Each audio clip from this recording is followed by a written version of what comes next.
Only one company on Earth builds the machines that make AI chips, and each machine costs $400 million. Meet ASML. They have a complete monopoly on the most advanced chip-making machines in the world. Every AI chip in your phone, every ChatGPT server, every Tesla, they all depend on ASML. ሰላም ጤና ይስጥልኝ ቻናላችን ተከታታዮች። በዛሬው ዘመናዊ ዓለም ስልካችን፣ ኮምፒውተራችን፣ አርቲፊሻል ኢንተለጀንስ እና የጦር መሳሪያዎች ሳይቀሩ የሚሰሩት ሴሚኮንዳክተር በሚባሉ ጥቃቅን ቺፖች ነው። እነዚህ ቺፖች ለመስራት የሚያስችሉት እጅግ ዘመናዊ ማሽኖችን በማምረት የዓለምን ገበያ ብቻውን የሚተቆጣጠረው ደግሞ በኔዘርላንድስ የሚገኘው ASML የተባለው ግዙፍ ኩባንያ ነው። ነገር ግን በቅርቡ በወጣው የሮይተርስ አሳሳቢ ዘገባ መሰረት ASML በአሜሪካና በቻይና የኃይል ፍልሚያ መሃል ገብቶ ከፍተኛ ውዝግብ ውስጥ ወድቋል። በአንድ በኩል አሜሪካ ASML ምርቶቹን ለቻይና እንዳይሸጥ ጥብቅ እገዳ ጥላበታለች። በሌላ በኩል ደግሞ ቻይና የራሷን የቺፕ ማሽን በሀገር ውስጥ ማምረት መጀመሯ ተሰምቷል። ይህንን ተከትሎ የASML የአክሲዮን ዋጋ በጥቂት ቀናት ውስጥ ብቻ በ60 ቢሊዮን ዩሮ ያህል ተንሸራቷል።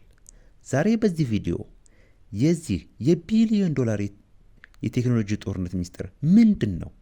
ASML እንዴት ሁለት እሳት መሃል ወደቀ? ቻይናስ አሜሪካን እንዴት ልታስደነግጥ ቻለች? የሚለውን በዝርዝር እንመለከታለን። እስከ መጨረሻው አብራችሁ ቆዩን።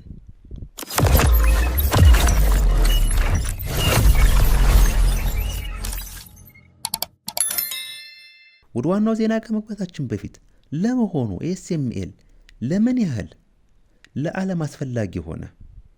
በቺፕ ኤሌክትሮኒክስ ኢንዱስትሪ ውስጥ ሊቶግራፊ የሚባል እጅግ ረቂቅ አሰራር አለ። ይህም በሌዘር ብርሃን አማካኝነት በቺፕ ሰሌዳዎች ላይ በጣም ጥቃቅን የሆኑ የኤሌክትሮኒክስ መስመሮችን የመቅረጽ ጥበብ ነው። ASML በዓለም ላይ እነዚህ ማሽኖችን የሚያመርት የቴክኖሎጂ አባት ነው።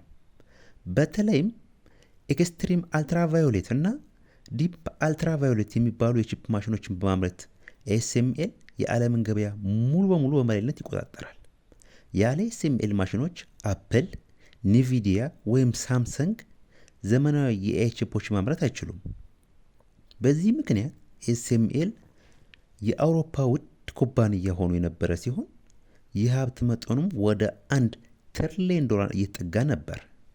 ነገር ግን ይህ ስኬቱ የዓለም የፖለቲካ ፊልሚያ ሰለባ አድርጎታል። የችግሩ መነሻ አሜሪካና ቻይና የገቡበት የቴክኖሎጂ የበላይነት ውድድር ነው። አሜሪካ የቻይና ወታደራዊና የAI አቅም እንዳያድግ በሚል ስጋት የኔዘርላንድ መንግስት ላይ ጫና በማድረግ ASML እጅግ ዘመናዊ የሆኑ ማሽኖችን ለቻይና እንዳይሸጥ እገዳ ጥላለች። ለረጅም ጊዜ ቻይና የASML ትልቁ ደንበኛ ነበረች። ነገር ግን አሜሪካ በሩን ስትዘጋው የቻይናው ፕሬዝዳንት ሺጂንፒንግ ሀገራቸው በቴክኖሎጂ የራሷን አቅም እንድትችል ጥብቅ ትዕዛዝ አስተላለፉ። እናም በቅርቡ የወጣው የሮይተርስ ዘገባ እንዳጋለጠው በሻንጋይ የሚገኝ አይሸንጋ ወይም ሻንጋይ አይሸንጋ ኤሌክትሮኒክስ ቴክኖሎጂ ግሩፕ የተባለ መንግስታዊ ኩባንያ የራሱን የDUV ወይም ዲፕ አልትራቫዮሌት የቺፕ ማሽን በሀገር ውስጥ በስፋት ማምረት መጀመሩ ታውቋል። ቻይና በዚህ ዓመት 5 በሚቀጥለው ዓመት ደግሞ 20 የሚሆኑ የራሷን የቺፕ ማሽኖች ለማምረት አቅዳ ወደ ስራ ገብታለች። ይህ ዜና እንደወጣ በቴክኖሎጂው ዓለም ትልቅ ድንጋጤን ፈጠረ። ይህ የቻይና እርምጃ ለASML ኩባንያ የኢኮኖሚ ባለሙያዎች ከባድ ህሊና ወይም ናይት ሴናሪዮ ብለው የጠሩትን አደጋ ይዞ መጥቷል።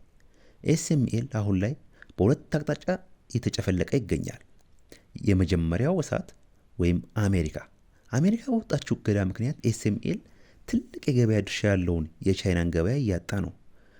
በሁለተኛው ሳይድ ደግሞ ቻይና የራሷን ማሽን ለመስራት ሲሳካላት ወደፊት ከASML ምንም አይነት ማሽን አትገዛም ብቻ ሳይሆን ለASML ራሱ ትልቅ ተፎካካሪ ሆና ብቅ ትላለች። የዚህ ዜና መውጣት ተከትሎ በሁለት ቀን ውስጥ ብቻ የASML የገበያ ዋጋ 10% ወይም በ60 ቢሊዮን ዩሮ ያህል ወርዷል። የኢንቨስተሮች ስጋት የነበረው ቻይና የራሷን ማሽን መስራት አትችልም የሚለው ግምት መፍረሱ ነው። ምንም እንኳን የቻይና ማሽኖች አሁንም ከኤስኤምኤል ዘመናዊ ማሽኖች አንጻር ወደ ኋላ የቀሩ ቢሆንም የቻይና የቴክኖሎጂ ፍጥነት ግን እጅግ አሳሳቢ ነው። ባለሙያዎች እንደሚናገሩት አሜሪካ የጣለችው እገዳ ቻይናን ከማቆም ይልቅ የራሷን የቴክኖሎጂ አቅም እንድታሳድግና ማፋጠኛ ወይስ ካታሊስት ሆኖ አገልግሏል። ቻይና በቅርቡ CXMT የተባለውን የሚሞሪ ቺፕ ኩባንያዋን በስቶክ ማርኬት ያስመረቀች ሲሆን በአንድ ቀን ውስጥ ብቻ የኩባንያው ዋጋ በ100 ቢሊዮን ዶላር አድጓል።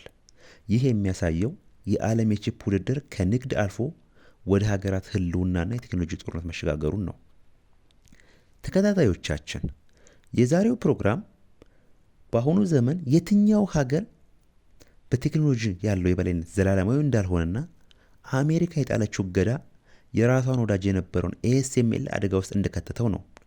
እርሶስ ምን ያስባሉ? ቻይና በቺፕ ቴክኖሎጂ አሜሪካንና አውሮፓን በልጣ በመውጣት የዓለምን የቴክኖሎጂ በላይነት ልትቋጣ ትችላለች ብለው ያስባሉ?